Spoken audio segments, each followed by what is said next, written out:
heard that same issue in talking to people. They said, the last 3 speakers, we've had a few issues, And I think sometimes I wonder if that sometimes you become a lawyer, like Jeff and I are, and I wonder if you don't get smarter, but you kind of go back the other way. These guys were lawyers. They have great jobs. We got people who are indicted and doing prison time. And it's such a privilege and an honor to be able to serve the people. And it's so insulting to me, after going through all the work and getting through law school, and I'm licensed in Massachusetts, I practice in Mass and Rhode Island, I've had 2 bars under my belt, to go through all that hard work and then take it and throw it away for a little bit of money. I've been in business, both my businesses, for a combined total of 50 years. These stripes aren't going to change now. I've got a great reputation. I'm looking forward to being able to get in there, get on Beacon Hill, show them what my stripes are like, and they're not going to change, be able to make a positive difference. Thank you.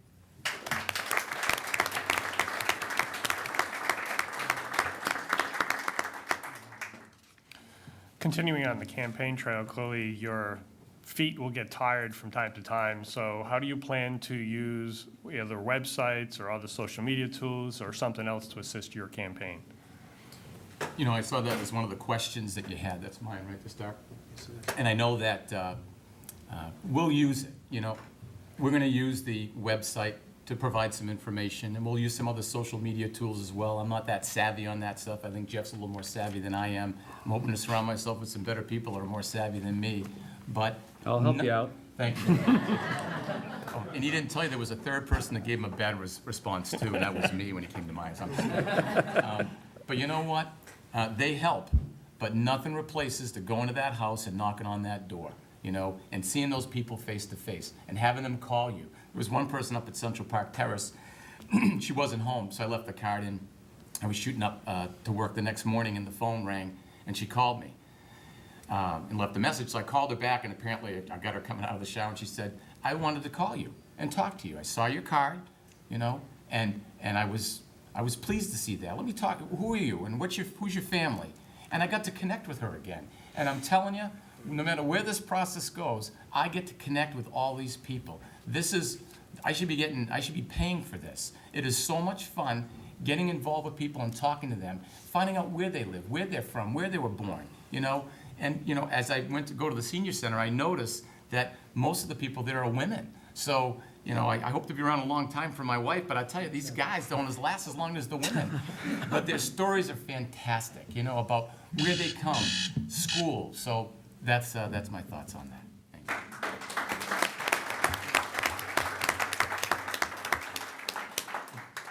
One of the things that's remarkable today is that there are so many mediums out there to communicate with people. We communicate by telephone, we communicate by computer, we communicate by texting, we talk face-to-face. Some people don't like to talk face-to-face. I've made a commitment to reach out to people in whatever way they feel comfortable with, because my goal is to reach as many of the voters in Medway and Franklin as possible between now and September 6th, and hopefully from September 6th to November 6th. I have a very vibrant website, a very vibrant Facebook page. I use Twitter, and Sunday night we were experimenting with a Google Hangout. I've been wondering how best to communicate with the 18 to 25-year-olds. There's a lot of them out there. And so I have a group that's working with me, and we're going to do a Google Hangout, which is a town hall that everybody can be sitting wherever they are in the world, and they can talk in a group of 9 or 10 people, and we're going to have a town hall forum, and then we're going to play that back for people in the community. We're running videos on YouTube. We will take whatever medium, however you want to communicate with this campaign, it's wide open. I want to talk to you. I want to hear from you. I want to know what's on your mind, and I won't just rely on shoe leather to do that.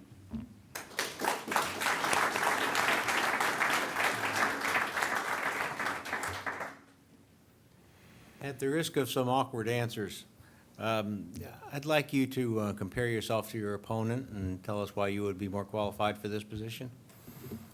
Well, I will say, I think the level of experience and the knowledge of local government that I bring to the table is probably the most significant difference between myself and my opponent. We're both attorneys, so you can check that off. None of us are going to get points for that. I don't think we would get points for that even if neither one of us were. Minus points. Minus points. People don't like lawyers unless it's their lawyer. When they're in trouble, boy, you're the best thing that's ever happened. But truly, the level of experience, serving on a school committee for 10 years and serving 9 years as the chair of that body has given me a skill set that I don't think my opponent can match in that regard. Being able to serve on the town council has given me an intimate knowledge of what goes on in this community. Serving as the chair of the master plan committee has given me an intimate knowledge of the future of this community and where this community wants to go and where it should go. And those are very important characteristics that I think I'll bring to the table and I think will be very effective in helping me hit the ground running when I get to Beacon Hill.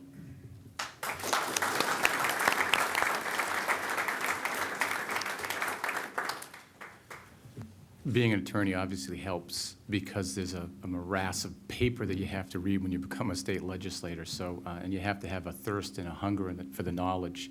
I mentioned earlier back in college for 4 years I was in student government, and it was one of the most fun things that I did in school while I did many other things. My position on the Franklin Charter Commission back a while ago gave me an intimate knowledge of how our government works here, appointed positions, elected positions, how many people on the council. That experience was like my primer for getting involved with our governmental piece.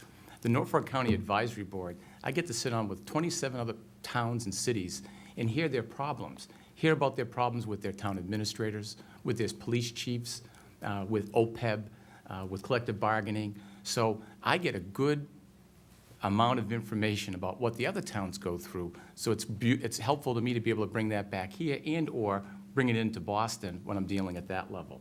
My position as a special assistant district attorney allowed me to be able to represent the state as a prosecutor, gave me good experience on dealing with, on a pro bono basis, on a volunteer basis, representing the Commonwealth of Massachusetts, being on the transition team for Mike Morrissey, dealing with people that work with that work in the courthouses and interviewing those people.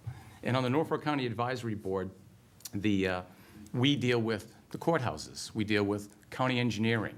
We deal with making sure that, thank you, Herbie. That's the quickest 10 seconds I ever seen go by. Who's manning that If you all clock? stop at 90, I'll turn the sound off. I thought it was a fire alarm. I thought we were going to be losing power Yeah, here, no. too. Taking a slightly different tack, taxes currently are one of the primary forms of revenue for the government. How should the business of providing government services be funded? So you can elaborate on the taxes or fees or thereof. Come on. Government services. Right now, government services are provided by our tax dollars. So is the query, where else should the money come from? Is that your query? That's your question? Yes, basically, yeah. What's your position on taxes overall? And are there other alternatives to taxes and fees that we already know? Well, I don't think there's right now, I don't think there's any other alternatives to taxes the way they are. And we're doing pretty good in this state because we've met our quotas and our taxes have come down. So I don't see any dramatic changes to the tax structure right now.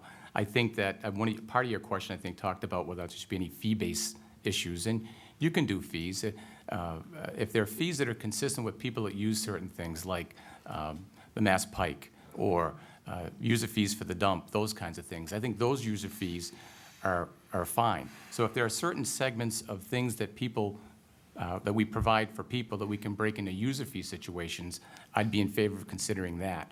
But from a tax standpoint right now, with the way our budget is, I think that our tax system, the way it is now, is not going to change. I wouldn't make any recommendations to change it dramatically at this point.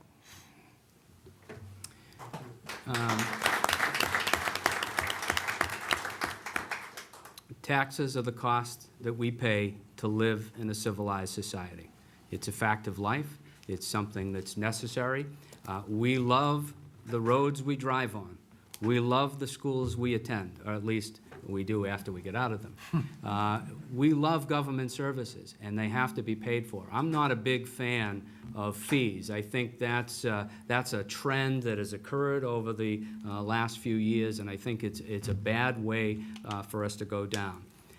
We have generational responsibilities to one another, and I think this was hit clearly home with me when one of my daughters came home with her first paycheck. And she said, "Why am I paying Social Security tax? Why am I paying Medicare? I'm 17 years old." I said, "You're paying that bill now to take care of folks who paid the bill for the generations before them. And another generation will pay that bill when you come along." I would prefer that we keep this system in place. It works. Let's make it fair. I think we can do better in collecting some of our taxes. I can't believe that to this day, we do not collect a sales tax on online sales. It has crippled small businesses that are selling the same products that people can go and buy online. $335 million in sales tax revenues are lost because we don't tax that revenue. That's just one example of how we can do better, and I have others I'd love to talk about later on tonight.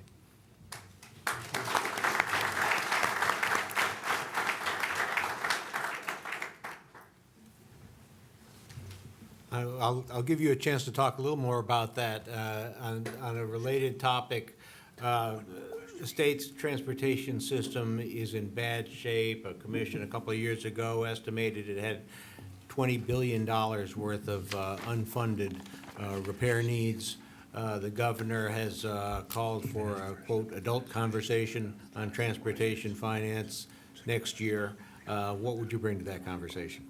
Well, I would bring to it emphasis on the need to correct these issues. I mean, I talked earlier tonight about the need to stabilize our public transportation system. I think public transportation has a lot of answers to problems that we face as a society as a whole, and I think we need to do more to enhance that system and make it more attractive so that people use it and put less burdens on our roads. I think we can make better efforts at collecting the taxes that we already impose. I'd like for us to look at the tax credits that we give out on a regular basis. I know that the state gave companies and individuals $171 million in tax credits in 2011 alone.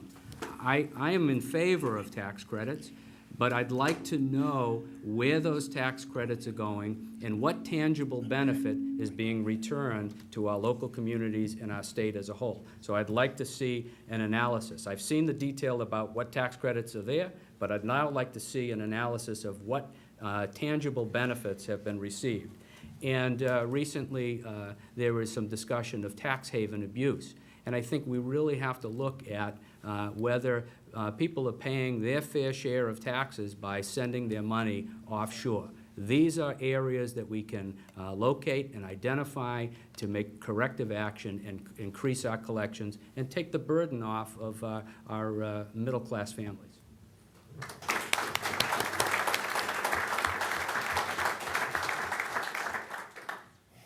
The transportation is very important, and I think that it's important for us to be able to take advantage of using our transportation to its fullest so that we can become more green and make sure that we take less stress off our roads, which seems to be a substantial problem in the state, our roads and bridges. I think that it's a good start by the governor. I think it's a good idea to get people to the table. I think that the problem is these problems are so big that it takes a while to kind of get them rolling. So I think what we've done is we've got a good start, get people to the table, start talking about the issues to make sure that we keep public transportation viable. Our city, we got 2 T stops in Franklin. There are people that T all over the place to get into the city, and it's fantastic. And that's what makes Boston such a great place. So I think that we're on the right track. We need to keep moving forward with it and make sure that we try to get some good legislation out of this going forward. Thank you. One more question each? One more? question each, please? Okay, so one for each, or, One for question. each, One for each. all right. So in terms of, I guess, kind of a summary question, if we haven't already talked about it before, what are you going to be doing between now and, assuming you're elected, to serve Franklin and/or Medway in the legislature? How else are you going to prepare? Prepare now. Prepare to serve Franklin or Medway? You know, You've already any- talked about a number of things you're doing, but just kind of summarize how you're going to prepare. Well, first of all, and I know Jeff is going to say the same thing, a part of what we're going to be doing to prepare is trying to prepare to win, so after September 6th, we have something else to do. But what I'll be doing is what I've already been doing, is going around and meeting everybody. Everybody that will meet and talk to me, I will meet. Town administrator I've met in town here, school superintendent, town clerk, town treasurer, fire department, police. We'll be meet with anyone that will meet with us, and all the committees and all the subcommittees. We'll be talking to all those people to try to get input from them. It's amazing the kind of things you hear from these people in these groups. And when we sat down and compiled our list to be able to meet with all these people, there's like 50, 55 in Medway and like 70 in Franklin. So that's part of the process, again, that I really like, to be able to get around and talk to all these people, find out what's important to them, and be able to bring that back so that when I talk to the town administrators or the superintendents, I have an idea. I'll give you, for an example, I met with the union president for the schools. And one of the things that caused me pause for concern was that we have a system in place right now that you get professional status after 3 years. Since the Ed Reform Act back in '92, you can get professional status. And what that means is I call it tenure light, if you would. So what happens is the school administration says that that's important for us to have, and I think it is. I talked to the superintendent because you can weed out certain teachers. But what happens is I think we have to balance that, because if you let them go within 3 years, then they're going to bring new people in. What happens is they go to another school system, and we don't have continuity in teachers. So I think it's important for us to pay attention to those things. We've got a good school being built. We're going to have good people in. The superintendent said the most important thing to her, when talking to her, was good quality teachers, and I think we need to stay focused on that as well. Thank you.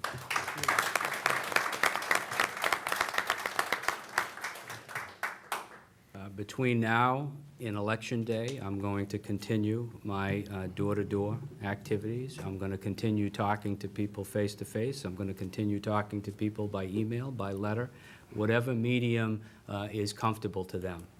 I'm going to continue meeting with state and local officials. I meet with local officials on a regular basis. I think the first and third Wednesday. I'm still sitting on the town council. I'm still sitting on the master plan committee. I'm in contact with folks on the school committee and the superintendent. I think she hears from me a little bit more than she would prefer. But she's a gracious host, and I love talking to her about education, which is one of my passions. Should I be fortunate enough to win the nomination and win the election, I will begin meeting with the folks on Beacon Hill, who will become my next colleagues. I've spoken to Jim Valley about getting the introductions, and he's graciously offered to bring me around, and I think one of the things that is vitally important is to build relationships, because these are the people you are going to be working with. These are the people you are going to be asking to help you and assist you with an endeavor, and you need to build those relationships. My career in the law and my career on the school committee and the town council has been about building relationships and building bridges, and that's what I'm going to continue to do to get me a jump start in that job on Beacon Hill. That concludes the question and answers, gentlemen. Mr. Roy, I believe you can begin. Can I stand again? Yes. All right. Well, thank you very much. This has been what I've been looking forward to for so long in this race, an opportunity to talk to the community about what's important in this race. This election is about the type of government that we want and how we're going to come together as citizens to make Massachusetts a better place to work and to live. And my parents and my grandparents instilled values in me that I keep with me to this day. Work hard, treat others with respect, get a good education, and make a better life for your children. Well, I'm concerned about that last aspect because our country is not affording us the opportunities to make the better life for our children. That's going to be a priority for me in this job on Beacon Hill.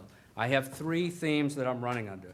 Jobs and the economy. We need to get jobs and the economy back on track. We need to get America back on track. We need to restore that American dream for our children. We need to provide a quality education for our children, and I'm going to work hard to see that that happens. And we need civility in government. We need people coming together for the common good. We cannot go down a polarized path because we're never going to get anything done. We have to sit back and think about what's important for others in this world. My wife and I moved to Franklin in 1986. We were looking for a community with good public schools, parks and green space, clean air and water, well-maintained streets and parks and transportation system, public safety, and active senior center. Franklin had all these attributes, and I'm running for this position to make sure that we keep that commitment to all of these areas and we make this a great community, and I want the same for Medway also. I'm overwhelmed by the support that I've received in this race. Endorsements from town leaders, friends, neighbors, groups, and fellow citizens. It's that energy and that enthusiasm that has fueled my drive, and I'm going to continue to go. Sleep is overrated, I tell you. You can do a lot on 2 hours of sleep a night. And to do this, we need to work together. And I think the best example of working together is the ride I'm going to be doing this weekend. This will be my 10th Pan Mass Challenge. That ride has taught me that when a group of people get together and they're committed to a unified mission, they can indeed change the world and make it a better place.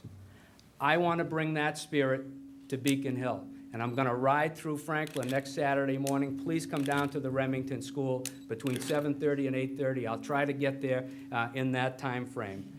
Help me bring common sense, compassion, and commitment to efficiency and high performance on Beacon Hill. And please, I ask for your vote on Thursday, September 6th. Thank you very much. You've been a great start.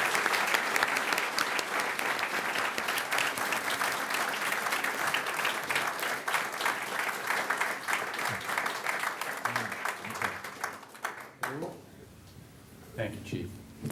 You know, I just want to say thank you to all my supporters. I tell you what, when we had our kickoff party, Jerry Leone came and said, "This is a team effort." And he's like the old man, you know. He's a chip off the block. This is a team effort, and everyone has to get involved, and everyone has to work. And I want to tell you something.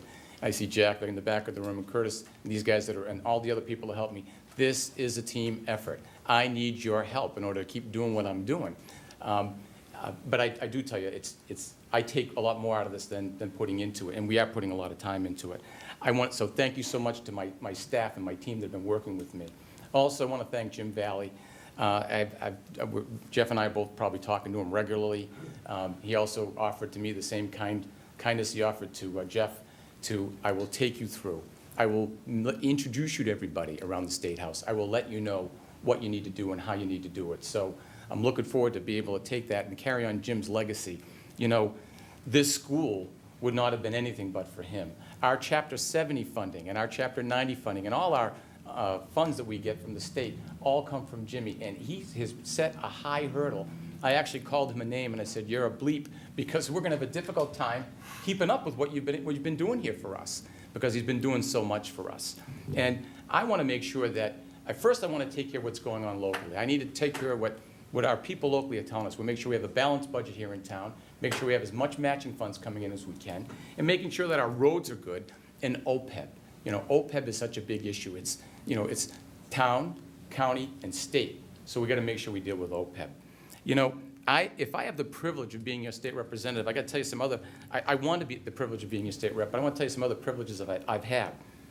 Franklin Charter Commission, to sit for a year with the DeBadges brothers, who are like yin and yang. And one would want to do one thing, and the other one would do the other thing. And all year we sat together, they would vote, one would vote one way and one would vote the other way. But to be with people like that and rub elbows and learn about the community was invaluable. I've had the pleasure of prosecuting for the Commonwealth of Massachusetts for 3 years to speak for those who couldn't, and it was a great experience. If I hit the lottery, I told my wife this a few times, I would teach college and I would probably prosecute full-time, but Beacon Hill's much better than that, don't you think, Jeff? It would be much better. As long as you're not prosecuting me. There you go. I might have a conflict of interest, so. Being on the Franklin Democratic Town Committee for over a decade has been fantastic. Being clerk and chairman of the Finance Committee for the Norfolk County Advisory Board has been fantastic. And meeting people, like I said, Mrs. Meservey on Wachusett Street, you know, working up in the center of town 67 years ago, just fantastic. I ask for your vote for the state representative seat for Franklin and Medway, 10th Norfolk District. I will work harder than anybody. I will be accessible. I will exercise the necessary courtesy, courage, and compassion to make you proud you voted for me. So I ask for your vote. Good night and God bless.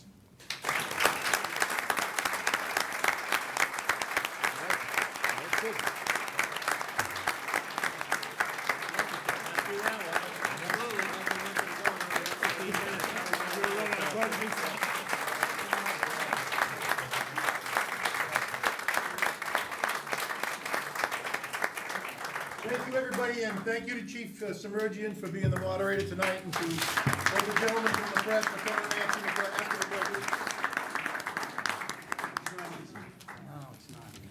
All right, so, I have a call Mr. Rowell, release agreement. Now he's agreement. All right, Ken, take care of yourself. Right, I might need that, so come on in. I need you. Thank you. We'll get a little sandwich and we'll get a coffee. I'll do that.